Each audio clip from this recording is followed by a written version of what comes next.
When Muslims don't stand up and speak out against the horrific violence that some people are perpetrating in the name of Islam, we quite rightly berate them.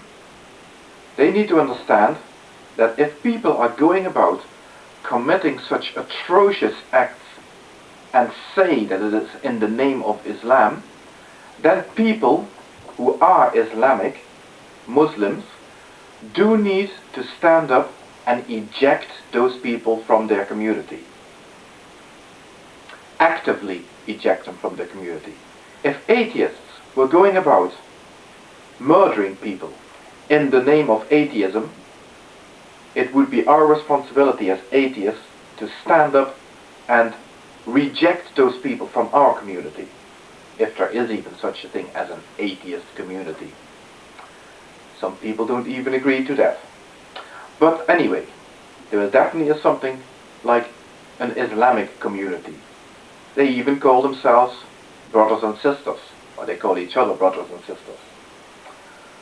So it is definitely their responsibility to stand up and say, no, this is not in my name.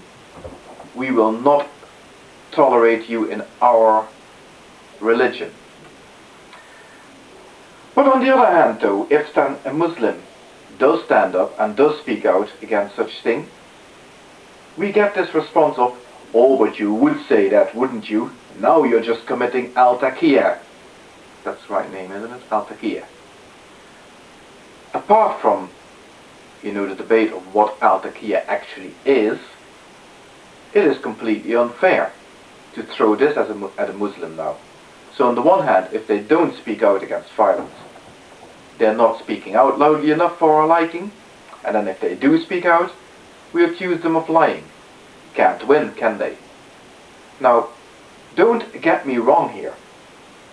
I am not a Muslim, and I am not under any circumstances inclined to give in to demands for respect for Islam. I do not respect the Quran. I'm going to make that perfectly clear from the start. I do not respect the Quran. I do not respect Muhammad. I know that Allah doesn't exist. Right? I am a strong atheist. And Islam will subject the world over my dead body and about 5 billion other people's dead bodies. The only way they can achieve that goal is by extreme violence on a horrific scale. Otherwise, it will never happen. So if you're a Muslim and you're not into extreme violence on a horrific scale, you will accept that Islam will never dominate the world. It's as simple as that. No discussion. But on the other hand, I do think it's completely unfair for us to put Muslims, individual Muslims, people, in a position where they can never defend themselves properly.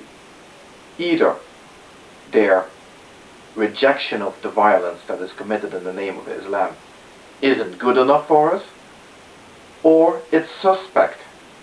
Now hang on a second. Sometimes you have to take a person on their word.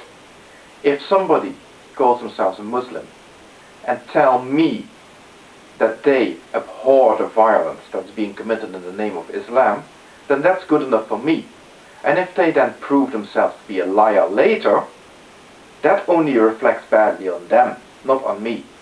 And so far, I have found that those people who do this, who tell me that they do not condone the violence that's being perpetrated in the name of Islam, have stood by their word. They are ordinary, decent human beings. And all they want is to be able to lead their life according to their own principles, in peace, without being harassed for it. Now, if that sounds a little bit familiar to you, it should, because we atheists have certainly been at the receiving end of this attempt to interfere with our lives, haven't we? We are constantly being pointed at, demonized, aren't we? So why are some of us so keen to visit this on other people, Muslims for example? The criticism we have of Islam, the criticism we have of the violence that's being perpetrated, our insistence that we will never submit to Islam is perfectly valid. But our demonization of people who are religious Muslims and who say that they do not tolerate this level of violence being perpetrated in their name is not reasonable. It's not acceptable, and it's not fair on them.